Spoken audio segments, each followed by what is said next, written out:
മുതലാണ് ഈ രക്ഷാകര പദ്ധതി ഉണ്ടായത്? എന്നാണ് ഈ രക്ഷാകര പദ്ധതിക്ക് ദൈവം രൂപം കൊടുത്തത്?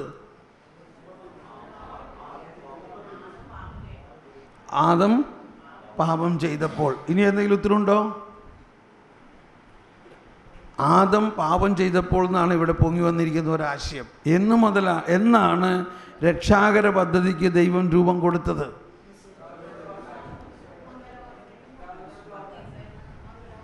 മംഗലവാർത്ത കാലത്ത്.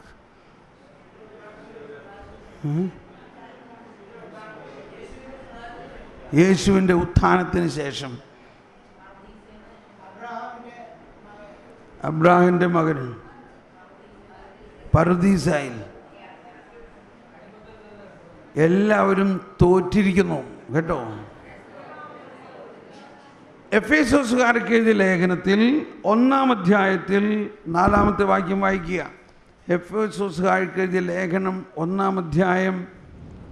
തൻ്റെ മുമ്പാകെ സ്നേഹത്തിൽ പരിശുദ്ധരും നിഷ്കളങ്കരുമായിരിക്കാൻ ലോകസ്ഥാപനത്തിന് മുൻപ് തന്നെ അവിടുന്ന് നമ്മെ ക്രിസ്തുവിൽ തിരഞ്ഞെടുത്തു. എല്ലാവരും ഏറ്റു പറഞ്ഞുകൊണ്ട് തൻ്റെ മുൻപാകെ സ്നേഹത്തിൽ പരിശുദ്ധരും നിഷ്കളങ്കരുമായിരിക്കാൻ ലോകസ്ഥാപനത്തിന് മുൻപ് തന്നെ എല്ലാവരും കരമുയർത്തി ഉച്ചസ്വരത്തിൽ പറയുക. ലോകസ്ഥാപനത്തിന് മുൻപ് തന്നെ അവിടുന്ന് നമ്മെ ക്രിസ്തുവിൽ തെരഞ്ഞെടുത്തു. ദൈവം ജ്ഞാനമാണ്. ദൈവത്തിൻ്റെ ജ്ഞാനത്തിന് ലോകസ്ഥാപനത്തിന് മുൻപ് തന്നെ ദൈവത്തിന് അറിയാമായിരുന്നു ഈ ലോകത്തിൽ എന്തെല്ലാം സംഭവിക്കുമെന്ന്. ലോകസ്ഥാപനത്തിന് മുമ്പ് തന്നെ ദൈവത്തിന് അറിയാമായിരുന്നു. ആദത്തെ ഇതുപോലെ സൃഷ്ടിക്കുമെന്നും അവൻ മണ്ണിൽ നിന്നും മെനഞ്ഞെടുക്കപ്പെടുന്നത് കൊണ്ട് ആ മണ്ണിൻ്റെ സ്വഭാവം അവനിലുണ്ടാകുമെന്നും ദൈവത്തിന് അറിയാമായിരുന്നു. അതുകൊണ്ട് ആ മണ്ണിലെ മനുഷ്യ, നീ മണ്ണാകുന്നു, നീ മണ്ണിലേക്ക് തന്നെ പിന്തിരിയും എന്നത് നമ്മളിപ്പോൾ കുഴിയിൽ വെക്കണ നേരത്ത് മണ്ണിടുമ്പോൾ പറയണൊരു വചന. പക്ഷേ അതിൻ്റെ അന്തരാർത്ഥം എന്താ? ഇതെന്ന് പറഞ്ഞിട്ടുള്ളതാ? മനുഷ്യൻ പാപം ചെയ്ത സമയത്ത് പറഞ്ഞിട്ടുള്ളതാ അല്ലേ? നീ മണ്ണാകുന്നു.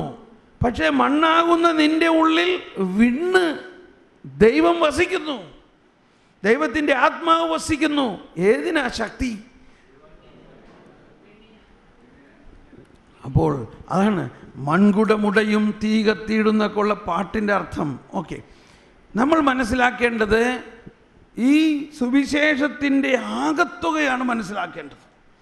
ആ ആകത്തുക ആണ് ഈ പറഞ്ഞത്. ആദ്യം അവിടുത്തെ രാജ്യവും അവിടുത്തെ നീതിയും അന്വേഷിക്കുക എന്ന് പറയുമ്പോൾ അതിനെ ഉൾക്കൊള്ളാൻ സാധിക്കുന്നത് ഇങ്ങനെയാണ്. ദൈവം മനുഷ്യനെ സൃഷ്ടിക്കുന്നതിന് മുൻപ് തന്നെ അവനെ രക്ഷിക്കുന്നതിനുള്ള സംവിധാനം ചെയ്തു. അവനെ രക്ഷിക്കുന്നതിനുള്ള ക്രിസ്തുവിലൂടെയുള്ള രക്ഷാകര പദ്ധതിക്ക് ദൈവം രൂപം കൊടുത്തു. ദൈവത്തിൻ്റെ ജ്ഞാനത്തിന് അറിയാമായിരുന്നു ഈ മനുഷ്യൻ പാപത്തിന് അടിമയാകും. എന്തുകൊണ്ട്? അവൻ്റെ മണ്ണിൻ്റെ സ്വഭാവമുള്ളത് കൊണ്ട്. ചിലപ്പോൾ ഇതൊന്ന് ചിന്തിക്കേണ്ട ഒരു കാര്യമാണ്. ചിന്തിച്ചു തുടങ്ങിയാൽ മതി. എന്തുകൊണ്ട് മണ്ണ് കൊണ്ട് മനുഷ്യനെ ഉണ്ടാക്കി?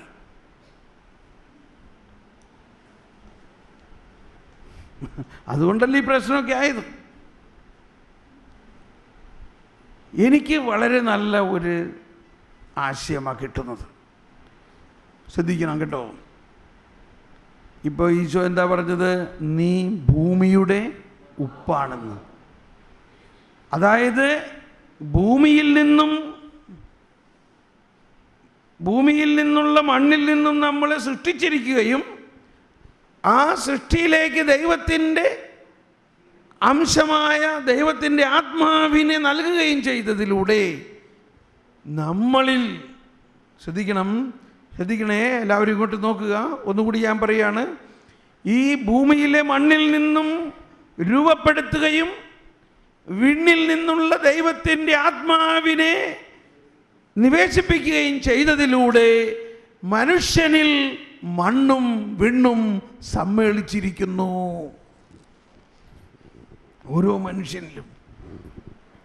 ഓരോ മനുഷ്യനിലും ജന്മനാ തന്നെ മണ്ണും വിണ്ണും സമ്മേളിച്ചിരിക്കുന്നു.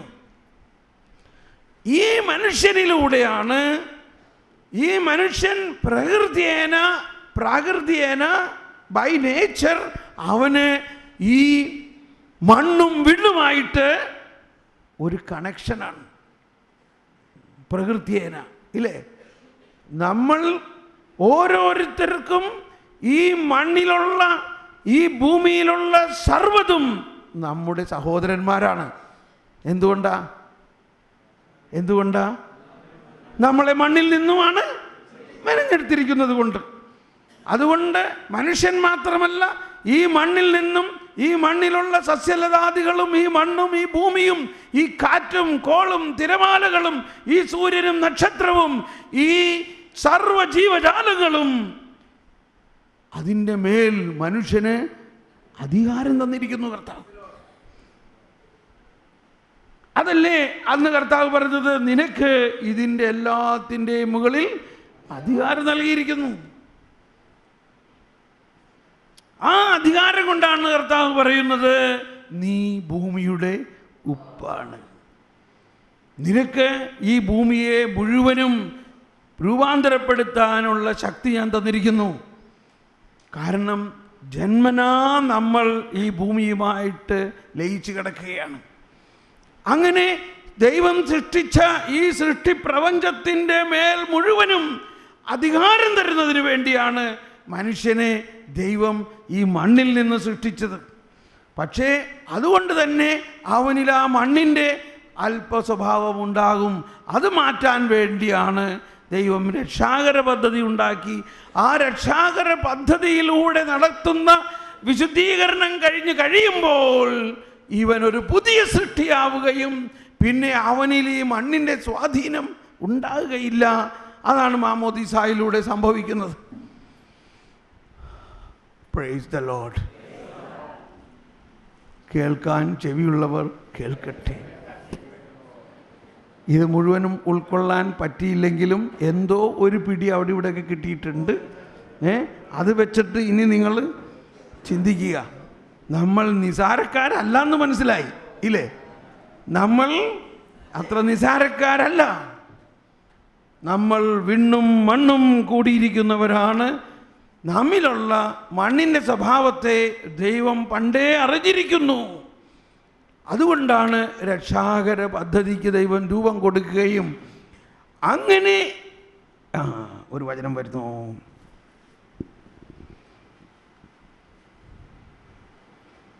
മത്തായി 12:34. ഇതിനെ വളരെ സ്നേഹത്തോടെ മനസ്സിലാക്കണം. ഈ വചനം സ്നേഹത്തോടെ മനസ്സിലാക്കണം. എല്ലാവരും ഒന്ന് വായിച്ചേ. അണലി സന്തതികളെ ദുഷ്ടരായിരിക്കെ നല്ല കാര്യങ്ങൾ പറയാൻ നിങ്ങൾക്ക് എങ്ങനെ കഴിയും? ഹൃദയത്തിന്റെ നിറവിൽ നിന്നാണല്ലോ അധരം സംസാരിക്കുന്നത്. ഇപ്പോൾ ഇത് സാധാരണഗതിയിൽ ആരെങ്കിലും വിമർശിക്കണമെന്നുണ്ടെങ്കിൽ നമ്മൾ ഈ വചനമാണ് ഉപയോഗിക്കാറ്. പക്ഷേ കർത്താവ് ഇവിടെ ഒരു സത്യം പറയുകയാണ്. എന്താണ് നമ്മുടെ അസ്തിത്വം? അസ്തിത്വത്തിൽ നമ്മളുടെ സ്വഭാവത്തിൽ ജന്മന അണലി സന്തതിയുടെ അവസ്ഥയാണ്. എന്താണ് അണലി സന്തതി എന്ന് പറഞ്ഞാൽ? അണലിപ്പാമ്പിൻ കുഞ്ഞുങ്ങളെ, അണലിപ്പാമ്പിൻ പൈതങ്ങളെ, അണലിപ്പാമ്പിൻ കുഞ്ഞുങ്ങളെ, നിങ്ങളുടെ ഉള്ളിൽ വിഷം വന്നത് എങ്ങനെയാ? അണലിപ്പാമ്പിൻ്റെ കുഞ്ഞിൻ്റെ ഉള്ളിൽ വിഷം എങ്ങനെ വന്നു? തള്ളപ്പാമ്പിൻ്റെ വിഷം പാമ്പും കുഞ്ഞുങ്ങൾക്ക് വന്നു. ഇത് പാമ്പും കുഞ്ഞിൻ്റെ കുറ്റമാണോ? മനസ്സിലായോ? പാമ്പും കുഞ്ഞുങ്ങളെ, നിങ്ങൾക്ക് എങ്ങനെ വിഷം വന്നു? നിങ്ങളുടെ വിഷം നിങ്ങൾക്ക് മാറ്റാൻ പറ്റുമോ? അതാണ് അണലി സന്തതികളെ, അണലിപ്പാമ്പിൻ കുഞ്ഞുങ്ങളെ, നിങ്ങളുടെ ഉള്ളിൽ വിഷം വന്നത് എന്തുകൊണ്ടാ? തള്ളപ്പാമ്പിൻ്റെ ഉള്ളിലുള്ള വിഷം പാമ്പും കുഞ്ഞിൽ വന്നു. ഇങ്ങനെ ആദത്തിൻ്റെ മക്കളെ, ഹവ്വായുടെ മക്കളെ, നിങ്ങൾക്ക് ആദത്തിലും ഹവ്വയിലും ഉണ്ടായ ആ വിഷത്തിൻ്റെ പൈതൃകം നിങ്ങൾക്കുണ്ടായിരിക്കെ നിങ്ങൾക്ക് നന്മ ചെയ്യാൻ എങ്ങനെ കഴിയും? ഇവിടെ എന്ത് വേണം? മറ്റൊരാൾ വന്ന് ഈ വിഷപ്പല്ല് എടുത്ത് മാറ്റണം, ഈ വിഷസഞ്ചി എടുത്ത് മാറ്റണം. അതാണ് രക്ഷാകര പദ്ധതിയിലൂടെ ദൈവം നൽകിയത്.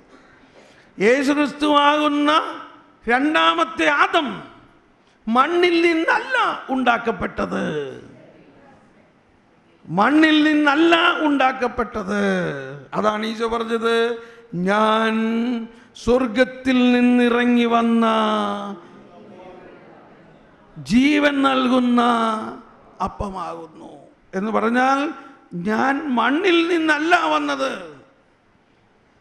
സ്വർഗത്തിൽ നിന്ന്, വിണ്ണിൽ നിന്നിറങ്ങി വന്ന ഞാൻ ആകുന്ന ഈ രണ്ടാമത്തെ ആദം നിങ്ങളുടെ ശരീരത്തിൽ ലയിക്കുമ്പോൾ എൻ്റെ ശരീരം ഭക്ഷിക്കുകയും എൻ്റെ രക്തം പാനം ചെയ്യുന്നവനിൽ ഞാൻ വസിക്കുന്നു എന്ന് പറഞ്ഞാൽ, ആദത്തിൻ്റെയും ഹവ്വായുടെയും ആ സ്വഭാവത്തെ ഞാൻ വിഴുങ്ങും, ഞാൻ എടുത്തു മാറ്റും, ഞാൻ ആ വിഷസഞ്ചി എടുത്ത് മാറ്റും. അന്തം വിട്ടിരിക്കുക, അതാണ് അതിൻ്റെ അർത്ഥം. അതാണ് വിശുദ്ധ കുർബാന സ്വീകരണത്തിന് മുമ്പ് നമ്മൾ പറയുന്നത്, കർത്താവ് ഈശോ മിശിഹായുടെ കൃപാവരം ഞങ്ങളിൽ നിങ്ങളെല്ലാവരിലും സമ്പൂർണമാകട്ടെ. കൃപ എന്നതെന്താണ്? ദൈവികത മാനുഷികതയിൽ ലയിക്കുന്നതിന് കൃപ എന്ന് പറയുന്നു. അപ്പോൾ ഈ ഇത്രയും മതി തോന്നില്ലേ? ഇപ്പോൾ കുറച്ചൊക്കെ മനസ്സിലായോ ദൈവനീതിയെക്കുറിച്ച്? അപ്പോൾ ദൈവത്തിൻ്റെ നീതി എന്ന് പറയുന്നത് വളരെ ബൃഹത്തായ ഒരു സംവിധാനമാണ്. ആ നീതിയുടെ കവാടം കണ്ടോ, കുർബാനയിൽ നീതിയുടെ കവാടം ഞങ്ങൾക്കായി തുറക്കേണമേ. നമ്മൾ ആ സങ്കീർത്തനത്തിൽ ആ പാട്ടിൻ്റെ ഭാഗം ഒന്ന് പാടി. നീതിയുടെ കവാടങ്ങൾ എനിക്കായി തുറന്നു തരിക, ഞാൻ അവയിലൂടെ പ്രവേശിച്ച് കർത്താവിനു നന്ദി പറയട്ടെ. ഇതാണു കർത്താവിൻ്റെ കവാടം, നീതിമാന്മാർ ഇതിലൂടെ പ്രവേശിക്കുന്നു. അവിടുന്ന് എനിക്ക് ഉത്തരമരുളി, അവിടുന്ന് എൻ്റെ പ്രാർത്ഥന കേട്ട് എന്നെ രക്ഷിച്ചു. ഞാൻ അവിടുത്തേക്കു നന്ദി പറയും. പണിക്കാർ ഉപേക്ഷിച്ചു കളഞ്ഞ കല്ല് മൂലക്കല്ലായി തീർന്നു. ഇതു കർത്താവിൻ്റെ പ്രവൃത്തിയാണിത്, നമ്മുടെ ദൃഷ്ടിയിൽ വിസ്മയാവഹമായിരിക്കുന്നു. മതി മതി മതി. കണ്ടോ, എന്താണ് കർത്താവിൻ്റെ? ഇത് കർത്താവിൻ്റെ പ്രവൃത്തി എന്ന് പറഞ്ഞാൽ, ഈ പണിക്കാർ ഉപേക്ഷിച്ച് കളഞ്ഞ കല്ല് മൂലക്കല്ലായി തീർന്നു എന്ന് പറയുന്നത് ആരാ? യേശുക്രിസ്തു. അതാണ് നീതിയുടെ കവാടം. പണിക്കാർ ഉപേക്ഷിച്ച് കളഞ്ഞ കല്ല് മൂലക്കല്ലായി തീർന്നു എന്നതാണ് നീതിയുടെ കവാടം. അതാണ് ഈശോ പറഞ്ഞത്, ഐ ആം ദ ഡോർ, ഞാനാണ് വഴിയും സത്യവും ജീവനും എന്ന് പറഞ്ഞാൽ, ഞാനാകുന്ന വഴിയിലൂടെ മാത്രമേ നമുക്ക് മാനവരാശിക്ക് നീതി, ദൈവത്തിൻ്റെ നീതി, സകല പാപങ്ങളെയും പാപത്തിൻ്റെ പരിണത ഫലമായ ശിക്ഷയെയും തുടച്ചു മാറ്റുന്ന നീതി നടത്തി തരുന്നത്. ഇത് കർത്താവിൻ്റെ പ്രവൃത്തിയാണ്. നമുക്കത് വിസ്മയനീയമാണ്. അതുകൊണ്ടാണ് ആദ്യം നമ്മൾ ആ നീതിയെക്കുറിച്ച് അന്വേഷിക്കുകയും പഠിക്കുകയും ചെയ്യുമ്പോൾ ബാക്കിയുള്ളതെല്ലാം നമുക്ക് മനസ്സിലാവും. നമുക്ക് പല കാര്യങ്ങളുടെയും സംശയം പെട്ടെന്ന് മാറും. ദൈവരാജ്യവും അതിൻ്റെ നീതിയും ആദ്യം അന്വേഷിക്കുകയാണെങ്കിൽ, ആ ദൈവരാജ്യം എന്നത് ത്രിത്വൈക ദൈവം തന്നെ നമ്മളിൽ വസിക്കുന്നു എന്നതും, ആ ദൈവരാജ്യം എന്നത് ത്രിത്വൈക ദൈവത്തിൻ്റെ ആ ഉയർപ്പിൻ്റെ അനുഭവം നമ്മുടെ ആത്മാവിൽ നൽകുന്നു എന്നതുമാണ്. അത് നമുക്ക് ലഭിച്ചു കഴിഞ്ഞിരിക്കുന്നു. അങ്ങനെയാണ് നമ്മൾ കുർബാനയിൽ സർവാധിപനാം കർത്താവേ നിന്നെ വണങ്ങി നമിക്കുന്നു, ഈശോനാഥ വിനയമോടെ നിന്നെ നമിച്ചു പുകഴ്ത്തുന്നു. ആരാണവൻ? സർവാധിപനാണ്. സർവാധിപൻ എന്ന് പറഞ്ഞാൽ പിന്നെ അവൻ്റെ ആധിപത്യത്തിന് മുകളിലായി മറ്റൊന്നുമില്ല. ഈ പ്രപഞ്ചത്തിലുള്ള സകലതും, പിശാചുക്കൾ വരെ ദൈവത്തിൻ്റെ ആധിപത്യത്തിൻ്റെ കീഴിലാണ്. അതാണ് സർവത്തെയും അവൻ്റെ പാദപീഠമാക്കുന്നത് വരെ എന്ന് പറഞ്ഞു. സർവത്തെയും അവൻ്റെ പാദപീഠമാക്കി കഴിഞ്ഞിരിക്കുന്നു.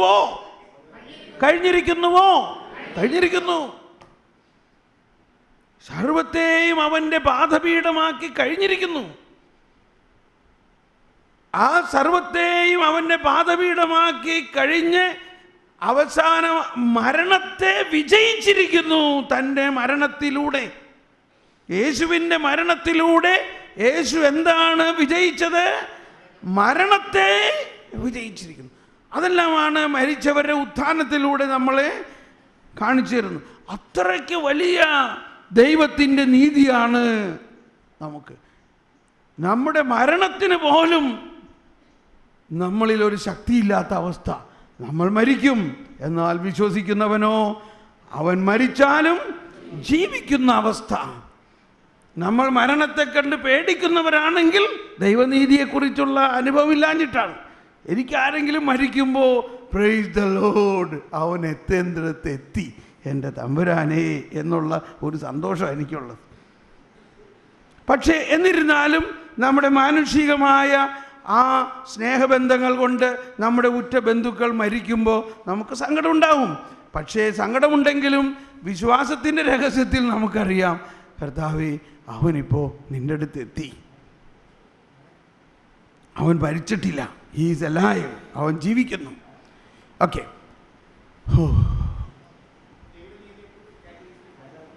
ദൈവനീതിയെക്കുറിച്ച് കാറ്റഗിസത്തിൽ വളരെയധികം പറഞ്ഞിട്ടുണ്ട്. അത് പറയുകയാണെങ്കിൽ ഇപ്പോൾ 1990-91 ഭാഗങ്ങളിലാണ്. അല്പം ഒന്ന് വായിക്കാൻ വേണ്ടി. കാറ്റഗിസത്തിൽ നോക്കി പഠിച്ചാൽ മതി. 1900 എത്രയാണ് പറഞ്ഞത്?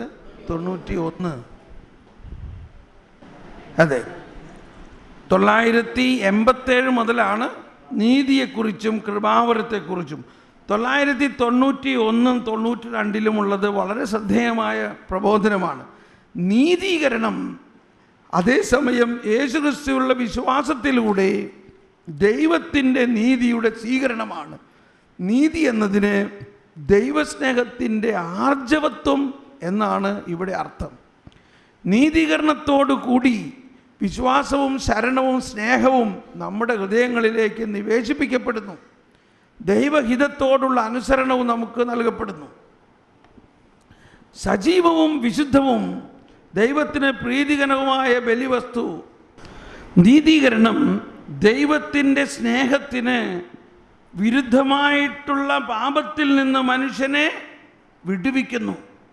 നീതീകരണം ദൈവത്തിൻ്റെ സ്നേഹത്തിന് വിരുദ്ധമായിട്ടുള്ള പാപത്തിൽ നിന്ന് മനുഷ്യനെ വിടുവിക്കുന്നു. ആര് വിടുവിക്കുന്നു? ദൈവം. അവൻ്റെ ഹൃദയത്തെ പാപത്തിൽ നിന്നും ശുദ്ധീകരിക്കുന്നു. ദൈവത്തിൻ്റെ കാരുണ്യം മുൻകൈയെടുത്ത് മാപ്പ് നൽകുന്നു. മാപ്പ്, അവൻ കുറ്റം ചെയ്തുവെങ്കിലും ദൈവം അതിന് മാപ്പ് നൽകുന്നു.